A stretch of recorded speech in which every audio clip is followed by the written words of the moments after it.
Hi there, and thank you for tuning in to The Social Circus, where every week we dive into a variety of topics covering social media, mindset, and how to run your business. I hope that you enjoyed today's episode. Hello, my lovely listeners, and welcome to a new episode of The Social Circus.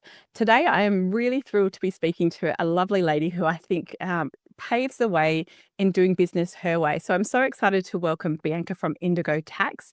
And Bianca's fairly new in her business journey, but she runs a service where she is a full service accountant for small businesses and really likes to help people understand their books, not just do their tax for them. And I'm excited to have a conversation with Bianca today because she's got some really cool things going on. So without further ado, welcome, Bianca. Hello. Hi, Sarah. I'm very happy to be on today. Awesome. I'm super happy to be chatting with you. So let's start with my favorite question I always start with. What inspired you to start your business journey? Because you're quite new in the space, aren't you? Yeah. So my business officially launched less than 12 months ago. So I, as a tax accountant and working with small businesses, I know how hard it is to be a business owner. So I always said I never wanted to run my own business. But then last year I was on holidays and I was made redundant in my summer holidays. And I was just kind of like at this crossroads in my life already where my son was about to start high school. And I was kind of thinking like, there's no after school care anymore with high school. How am I going to manage this with a FIFO partner as well? Mm-hmm. And because I was on holidays anyway, I had this space around me where I was like, okay, I've got time now to really think about what I want to do. So I updated my LinkedIn profile and, people started reaching out and I just didn't feel comfortable with the idea of going back working for someone else again. Because then I'm thinking, how am I going to do this? How am I going to get the kids to school? How am I going to juggle all this? And my partner was like, just start working for yourself. And he'd been saying this to me for years as well. And I was like, yeah, I think it's time that I do this and I work for myself. So I just waited till the end of the school holidays. And the first day the kids were back at school, being an accountant and knowing how to do these things, I was straight online, did my business registration, my company registration, all that kind of stuff, had it all set up. And I was like, I've got to launch this quickly. I can't just be like, I can't overthink this. I've just got to get in and get it done and get myself launched, get a photo shoot done, build my website and just launch. So from beginning of February to the end of March, I did all the things I needed to do. And then I launched at the end of March 2024. And then I was like, ready to go. I'm like, okay, people, I'm here. I'm ready to work with you. So come find me. And then I was a bit like, oh, it's a bit quiet. So I realized I had to go out there into the world and actually meet people, which I did with you. Came to a some networking. Yeah. So I think that was a big thing as well. Is just, you can build these things and you can launch these things, but you've got to get yourself out there as well and let the world know that you're in business. And that's what I did. Amazing. And so now obviously you have a wonderful, thriving business as an accountant. And I guess for my audience, the reason I'm so excited to talk to you is because accountants are traditionally very straight-laced people who are very conservative and they fit a really nice box. And when I first met you, I was like, I love this woman because at the moment you have pink hair and quite often you have lots of different colored hair and you're a very holistic person in that you're interested in things outside of the norm. And you're not like if we were to put you in a row, with a bunch of accountants, no one's going to pick you as one. And I kind of feel like that tells us a lot about who you are. So when you were in a corporate job, did you feel like you had to be more of that and now you've sort of stepped into yourself? It's kind of funny because when I was a teenager and I went to like a Catholic high school and this was in the 90s, you weren't allowed to have your hair coloured. And I did try colouring my hair in high school and actually had to wear a wig to work.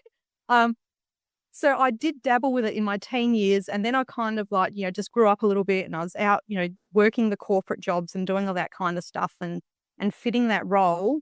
And it was always like in my life that either wasn't the right time to do it or I didn't have the money to do it because pink hair is very expensive. And it wasn't until sort of my last job that I stepped into where it was like there was the space to do that and you could be outside the box and I had the money to do it. So I'm like, okay, I'm going back to my my coloured hair ways. Mm-hmm. I've had many coloured hairs in the last sort of 6 years, but we're pink at the moment. And you are right about the accounting industry. It is predominantly male. The bookkeeping industry is predominantly female. So I just like to do things my own way. I'm like, I don't know. I think we've moved on in the world where you judge people too much by their appearances. I know it was a big thing when I was younger. People Definitely. very But I judgy. think it's I love it, and I love people doing their thing. I know that when I left the corporate world, I only own one suit now, and it's a complete pink linen suit. So it's not even. And I love that it took me a while to undo all that conditioning of I'm allowed to wear jeans now, I don't have to wear a suit, and I'm allowed to show up how I want to show up. And it's taken me, like, I'm 14 years into my business journey. It's taken me a long time to unravel. And I have so much admiration for you because I feel like you just leaned into it. And I was like, go, girl. I love that about you. So, does it feel like you're kind of flourishing into who you are now? Oh, Because you have that space. Yes, definitely. And even with your own business, like, you get to choose how you present yourself to your clients across everything. So even with my emails that I send to people, back in the old days in my corporate job, it would be like, please see attached document, as per attached or as per, and this like horrible language, really. Like, we don't talk like this. So I try to just use normal language in my emails to my clients and how I communicate with them, because tax and accounting terminology is very hard to understand as it is. So I do try to just use simple language that doesn't overdo things, don't in my real life, my kids always tell me off that I use like complex words. I'm like, but I don't do that in my business emails. So I really like having that control over the level of service I deliver to people as well. I like to overserve. Just Imagine also that feels really good from your audience's perspective, their client's perspective, because tax and money and finances is super scary, and none of us started a business to get excited about doing our BAS. Like, none of us did that. not at all. And so from your perspective, the fact that you're servicing people like that, imagine that that's actually really comforting and probably makes us feel less scared. Yeah. And I'd like if I notice a little something when I'm doing the work, I'm like, oh, I should tell them that, because, they need to know. And just taking that extra little bit of time to go, hey, I noticed this, or you should be doing that, just a heads up. I think people appreciate that as well, as, instead of like not telling people. Imagine they're surprised when they find things out that you should have communicated with them. So I do try to be on top of all that kind of thing. I love that. So you're doing business your way, which is really nice. And I want to roll on and talk about, because you have just launched a super cool podcast, which I have loved listening to already. And it's called The Only Tax Crimes in the Building. And I just want to say, for all of the listeners, Bianca belongs to my mastermind, so I get to spend a fair bit of time hanging out with her. And when she told us she was launching a podcast, in my head, apologies, Bianca, I thought the world does not need another boring accounting podcast. Like, it just doesn't. It doesn't need another thing. Like, I don't know. Like, I run my business and I do my own BAS and I all those things. But I don't know if I want to learn more about accounting. It doesn't excite me. It doesn't float my boat. And so when you said you're launching a podcast, I was like, oh, okay, great. I'm gonna have to listen to that. And then I guess you kept it under your hat, which was really cool. When you launched it and you said it's called The Only Tax Crimes in the Building, I was like, oh my goodness. So can you talk, because this again is you doing business your way. Can you tell us a little bit about this? Because it is super cool, and I want to hear what your thoughts were behind that. Well, I'm a true crime tax lover. Like, I listen to true crime podcasts like hours every day. Like, I go to sleep with earbuds in listening to true crime. Like, it helps me sleep. And my partner's like, you're going to kill me one day. So, no, promise I won't. But I do know how to, so no one will find out. So I love true crime. And then when I was like at uni, so I actually went to uni as a mature age student. So I think when I graduated, 2018. So like, I still remember we did a unit on tax law and all that kind of stuff, and court cases. And there was some that really stuck out to me as that actually quite interesting. So I kind of came up with the idea last year, and I was like, I really want to do this, but I need to find some space to do it. So I did it in the summer holidays and just recorded everything and did it. So I wanted to present to people crimes, fraud, all that kind of thing that is more like the white collar crime, although I do have an episode coming out that there is some homicide in it. So I wanted to do something where I can say, hey, this is a crime. This is what someone did. But this is the reason why they broke the law or how they broke the law. And I've tried to weave into each episode like little business tips or little tips to explain the law as well. So like I'd say 80% of the episode is like this is the case or the crime, but maybe 20% is like the psychology behind fraud that's coming out. So there's lots of little interesting tidbits in there as well. So I've tried not to make it like this is what a best return is and that kind of really boring stuff. And I think that's what really landed for me is that it's we know how hot true crime is at the moment as a genre. So you've definitely capitalized on that. And I love that because I'm not into true crime. So I'm not, but you obviously are enthused by that, and you can hear your passion in you when you're talking in your podcast. I was like, oh, this is you've just found your thing. It is so cool, and I feel like you do present like a really interesting case. Like each podcast episode is a case, and I really enjoyed it. And I know that from your perspective, it's not like us having a chat now, like which is, let's be honest, it's decently easy for both of you and I to sit here and talk all day.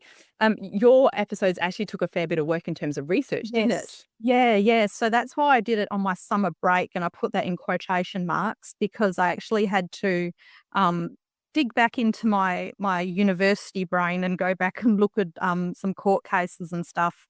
So do the research on the cases, put it into a script. Obviously, make sure I've got my facts correct as well. So there is a lot of research behind every episode as well. So it's not something that's easy to produce and has taken a lot of time. But I think by doing the first season, so the first season's a 10-part season, which will come out every week. I've already got ideas for the next season. So I've already figured out better ways to do it next time. So I'm like really excited to do season 2.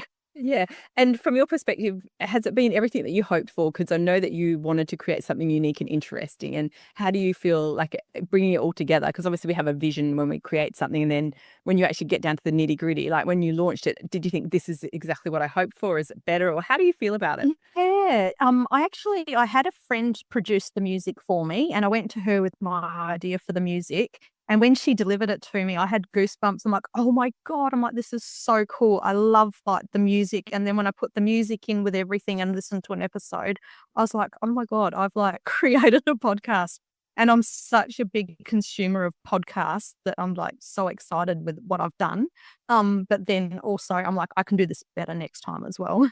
Oh, I actually do really love your music. Funny you should say that because that was one of the first things I noticed. I was like, oh, this is cool. It has a very cool sound to it. Like I was like very unique and very interesting. So it like obviously the wonderful thing about your topic is that there are so many cool stories out there. So have you already got it in mind, or can we present some ideas to you? Yeah, I've already had someone reach out with an idea that they've had an experience in. I'm like, oh, well, let me like note that down, and I will see if I can find some cases where people have been prosecuted. So then I can deliver another episode on that topic and then interweave other people's stories in there too. So I think season 2 will have a little bit of a different twist on it as well. Oh, exciting. And I think the thing that fascinates me, I think in the first episode you said the person ended up owning the ATO is 60 million. And I always listen to those and think, how do you get to that point? Because obviously we all deal with the ATO with our BAS and stuff. And you're like, if I owe the ATO money, they're ringing me and they're all over me and all these things. And I'm like, and I heard someone say once, and I was actually listening to an accountant talk, and he said, if you owe the ATO 100 grand, it's your problem. If you owe them 100 million, it's their problem. Yeah. Because those big debts are really hard to chase down, aren't they? Yeah, and I've got an episode coming out. It's about the TikTok BAS fraud, where 2 billion was stolen from the Australian public. Like that's billion with a B. And this is just a recent thing too that happened in the 21, 22. Yeah. And I don't think people, and this is me putting on my tax nerd brain, people don't really sometimes take it seriously and think it's theft from the Australian public. I think they see the ATO as this entity that, to be honest, people don't like the ATO. Yes. And they see it as the money's been stolen from the ATO. And the money hasn't been stolen from the ATO. It's been stolen from the Australian public. And it's been stolen from funding that goes into what we need, roads, hospitals, schools, all that kind of stuff. And you think about what 2 billion could have funded in 1 year. That is a huge catastrophe. Yeah. Like I actually, in the episode that will be coming out it's actually the 10th episode. So it's at the end of April scheduled.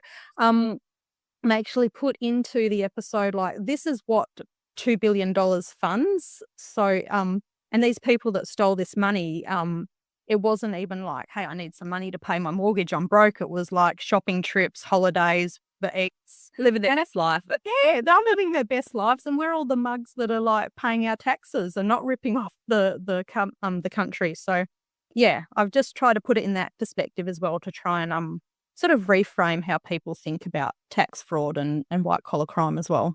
Awesome. And I know that you said you've got another season planned, and is there, because I feel like you've hit such an exciting niche, and you've delivered a really, like, your episodes so far are so interesting because you combine that true crime, lots of cool research, but it's very interesting, it's very engaging to listen to. So will we be having something new, like a book coming out to go with it? What do you reckon?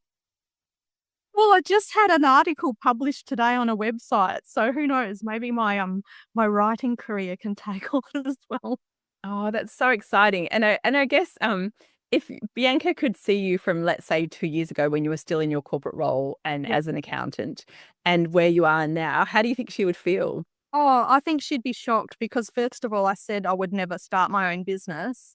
And I think the other thing that's amazing about having your own business is like, it can change your life really positively as well. Like, I've got, I think, better home life now. Like, I was really I didn't know I was miserable a couple of years ago, but I was very miserable. And I think it was just, it's the stress of working for someone else where you're not really in control of anything as far as, decision making and all that. And in your own job, you are 100% control of, the decision process behind everything in your business. And then there's the daily commute, the getting home, the taking kids to like daycares, before and after school cares, all that kind of stuff. It's just the slog of all that. And that feels like it's gone now. And I just feel a lot more peaceful within myself. So if I had known that could have happened, I would have probably done it sooner. But I'm a really big believer of everything happens in your life when it's meant to happen. Yeah. So I wasn't meant to do it sooner. It happened when I was meant to do it. So I'm very happy about that. Oh, I love that philosophy. And it's been, obviously, Bianca and I met last year because I run in-person co-working where I live in Perth, and she came along to those a couple of times, and I was immediately drawn to you because you have such a lovely energy, and you're very comfortable in who you are. And that's really refreshing because most of us, I particularly remember in the early days of my business, scrambling to work out who was I without this corporate identity, and what was I offering, and who could I be, and what would that look like? And I guess people don't know that because they see me now as this is who I am, and I'm very comfortable. But it was such a big journey, and to watch you, I kind of like envied you a little bit last year because I was like, she's just nailed this. And your podcast is another classic example of you working in that flow of it's the right time for you to do this, and it's just wonderful. So I want to just say congratulations, because you're such a joy to have in the mastermind, but you're such a joy to watch someone to just soar and find their space. So thank you for coming on and chatting with us on the podcast. I love it. Thank you. My absolute pleasure. And for all of my listeners, obviously Bianca, aside from being a super cool podcaster, offers wonderful services as an accountant and bookkeeper for your small business. So if you do want to reach out to her and have a chat, we'd definitely encourage that. All of the links will be in the show notes as to how you can connect with her. We will also put in the show notes the links to find her podcast, because I think everyone will listen to that. It's very, very cool. So as always, remember the Social Circus comes out every single Wednesday. You can catch us with a new episode. So thank you for tuning in. Thank you, Bianca, for your time. Thanks so much for tuning in to the Social Circus. As your host, Sarah Thompson, I am thrilled that you've chosen to spend your time hanging out with me. I would be so grateful if you could spare an extra moment to go and leave me a review on your favorite podcasting platform. And if you even felt more excited, you could share my podcast with your friends who you think would get great value from it. Thanks so much again for tuning in.